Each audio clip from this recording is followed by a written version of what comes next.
Listen, because this is not a tea spill, this is a controlled detonation. At 4 a.m., while the world was asleep and the internet was busy arguing about nonsense, a file appeared on a decentralized server. Quiet, cold, surgical, like somebody slid a blade under the door and said, "You thought this story was over?" No memoir, no interview, no crying selfie, just a spreadsheet, a ledger, a Rolodex of power. And the man people called the Classy X? The one they swore was too dignified to talk? The one they said sign an enda and moved on? Yeah, he didn't move on. He waited. Because in this world, silence isn't forgiveness. Silence is a loaded gun, and tonight, the safety clicked off. They called him Trent E., a former Hollywood producer with the calm eyes of a man who had seen too much and smiled anyway.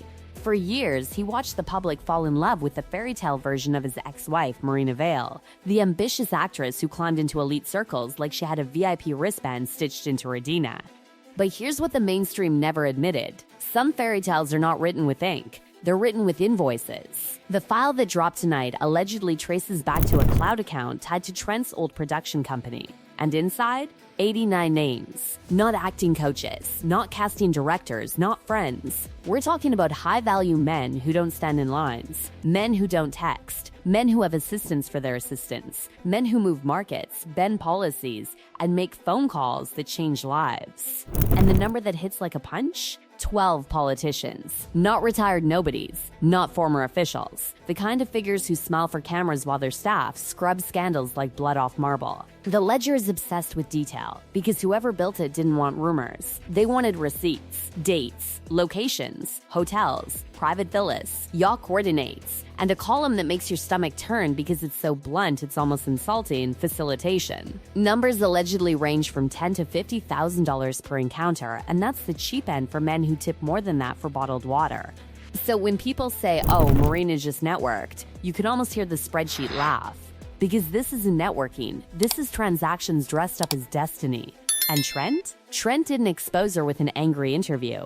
He allegedly exposed her with a system, which tells you something about how deep this goes. Because emotional people rant, strategic people document. Now let's talk about why this is happening now after years of silence. Because the story floating through the back channels is that Marina's team tried to threaten Trent over a project he's producing. Like she thought the old rules still applied, like she believed the past was locked in a safe. But the mistake powerful people make is thinking silence means fear. Sometimes silence means I'm deciding which match to use. And the moment Marina's camp allegedly poked the bear, Trent didn't roar. He uploaded. Now picture the scene in Marina's mansion. Let's call it the Glass Palace, where everything is beige, expensive, and staged to look like peace. Because that's how people like Marina survive, by keeping the outside pretty while the inside stays armed.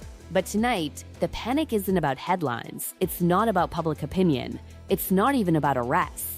It's about what happens when the men in your past, men with reputations, families, campaigns, board seats, wake up and see their names sitting in a file that's spreading like wildfire. Because here's the part nobody says out loud. When you carry secrets for powerful people, you're protected until you become a liability. And a liability doesn't get rescued. A liability gets removed. That's why the fear isn't jail. The fear is elimination. Now, the ledger allegedly includes entries that overlap with Marina's marriage to Trent, meaning the public love story timeline turns into something uglier. A cover relationship that made her look stable, normal, harmless, while she moved through private rooms like she owned them. And then, as if the universe wanted to humiliate everyone at once, the file allegedly includes a checkbox next to some names. Recorded. Read that again. Not gifted. Not messaged. Recorded. That implies an insurance policy system, something you don't build unless you're planning for war long before war arrives. And that's why this story goes beyond gossip. This becomes a national security flavored nightmare. Because blackmail isn't just scandal. Blackmail is leverage. Leverage is power. Power is dangerous. And now, the world's watching the people around Marina scramble like cockroaches when the kitchen light flips on. Because a ledger this detailed doesn't just threaten her, it threatens everyone who ever touched her orbit. And that includes the prince. Yes, the royal adjacent figure the public believes she met by chance. The charming, wounded, famous man who thought he was rescuing a misunderstood woman from paparazzi claws. But what if he wasn't rescuing her? What if he was the biggest booking of her life? What if the relationship wasn't destiny, but a placement? Because the ledger allegedly includes references to projects and targets and introductions, language that doesn't belong in romance. It belongs in operations. And once you hear that, you start looking at everything differently. The doors that open too fast, the deals that appeared too easily, the invitations that seemed too perfect, the sudden friends with elite access. It doesn't look like luck anymore. It looks like a system cashing in favors. Trent knows it, Marina knows it, and the 89 names on that list, they know it too. That's why this drop feels like a warning shot, because it says, I'm not begging, I'm not negotiating, I'm flipping the table. And the scariest part? This is only the opening chapter, because the moment a ledger exists, the next question is always the same. What else exists with it?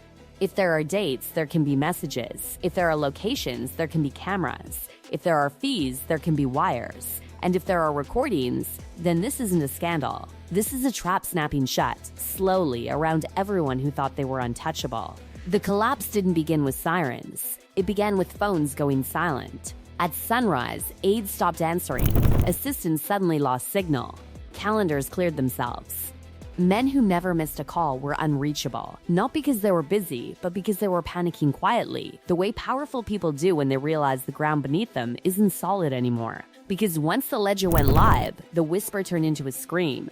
The encryption had cracked. What had been hashes and code started resolving into profiles, patterns snapping into focus like constellations.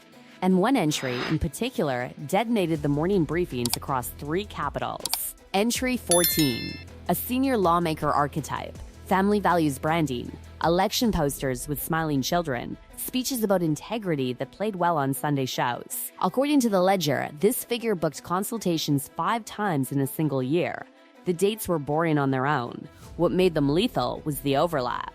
Public schedules said one thing, driver logs said another. Every time the donor dinners ended, the motorcade didn't go home. It went to a discreet address, managed, allegedly, by Trent's old company. The fee line wasn't cash. It was labeled third-party political contribution. Clean, respectable, laundered through civics. That's when this stopped being gossip. That's when it crossed into systemic corruption. Because the ledger wasn't just documenting intimacy. It was documenting how power hid itself, how reputations were polished while transactions moved through shell charities and consulting line items. Marina wasn't just a participant. She was a node, a junction where influence, desire, and leverage intersected. And then came entry 33, the one that made finance guys stop breathing. A tech titan archetype, the kind of billionaire who doesn't tweet, the kind whose net worth can rattle markets. The facilitation fee wasn't 5 figures, it was 6. 1 wire, Paris, 72 hours. The notes section said everything without saying anything, protocol, ENDA, no phones. This wasn't about secrecy for fun. This was about control. He didn't want an escort, he wanted a mirror, someone who could perform intimacy in boardrooms, charm investors at dinner, and vanish without consequence. Marina delivered, perfectly. And years later, when a surprise media deal materialized, when doors opened that should have been locked, the ledger made people ask the question they were afraid to ask out loud. Was it talent or debt repayment?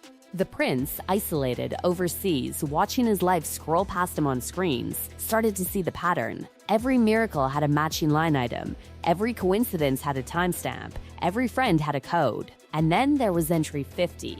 The career maker, a studio executive archetype, Toronto, 2 weeks before a breakout edition, no cash listed. Instead, a phrase that made old Hollywood veterans nod grimly, series consideration, no speeches, no protests, no pretending. Just the oldest transaction in the industry, preserved in a spreadsheet by a man who knew exactly how ugly the machine was because he'd helped oil it. That's the part nobody wanted to admit about Trent. He wasn't innocent, he was adjacent. He didn't stop it, he cataloged it. And now, years later, that catalog was turning into a weapon because the truce had broken. The network had crossed a line. They threatened his present, so he burned their past. Back in the Glass Palace, Marina wasn't calling lawyers anymore. Lawyers fix optics, they don't erase data. She was staring at the names, some bolded, some tagged, some with that quiet checkbox beside them. Recorded. Insurance. That's when the story jumped rails and turned from scandal into existential danger. Because leverage doesn't expire, leverage compounds. And if recordings exist, then Marina wasn't just a risk, she was a vault with a cracked door. Meanwhile, the prince's humiliation turned visceral when he reached entry 7. An aristocratic archetype, old money, familiar, a name from childhood dinners and shared jokes. The ledger showed a weekend, years before Marina ever met the prince, complete with preferences, locations, champagne brands. The prince remembered introducing them later, proudly, innocently, two strangers shaking hands. Except they weren't strangers. They were actors replaying a scene. That's when grief replaced anger. Because rage burns hot, but grief hollows you out. He wasn't just betrayed by his spouse. He was betrayed by context, by the idea that anything about his life had been organic. And then investigators noticed something else. A tab that didn't list men. It listed entities, assets. One entry stood out, a medical facility archetype in California, dated before the prince ever entered the picture. The notes were clinical, cold, efficient, cryogenic storage, protocol activated. Suddenly, rumors that once sounded cruel started sounding structured. The secrecy, the timelines, the legal gymnastics. This wasn't chaos, it was planning. The implication wasn't about morality, it was about legitimacy. And legitimacy in royal adjacent systems isn't emotional, it's procedural. Its definitions written decades earlier, never expecting this scenario. When the prince saw that entry, something in him hardened. Not with hatred, but with clarity. He didn't argue, he didn't demand explanations. He requested verification. Quietly, clinically, a courier left before dawn. Because when your entire reality might be manufactured, love demands proof. As the results traveled through encrypted channels, another shockwave hit. The ledger contained a future-dated entry, an exit strategy, divorce, narrative framing, monetary targets. A story already written where Marina would play the wounded heroine and the institution would be the villain. Except she lost the timing. Because Trent released the ledger first. He didn't just expose her past, he killed her future leverage. By the time the prince landed back on familiar soil, escorted not as a rebel but as a returned asset, the council was already assembled. Evidence stacked, silence thick, decisions imminent. And Marina? She was alone. No calls returned, no cameras summoned, no allies left to shield her. Because when systems collapse, they don't protect the node that caused the failure. They remove it. The ledger closed the circle. The illusion died. The fairy tale dissolved into a balance sheet. And the lesson echoed louder than any headline. If you build your life on transactions, one day someone audits the books. The file didn't scream. It didn't gloat. It simply existed. And that was enough.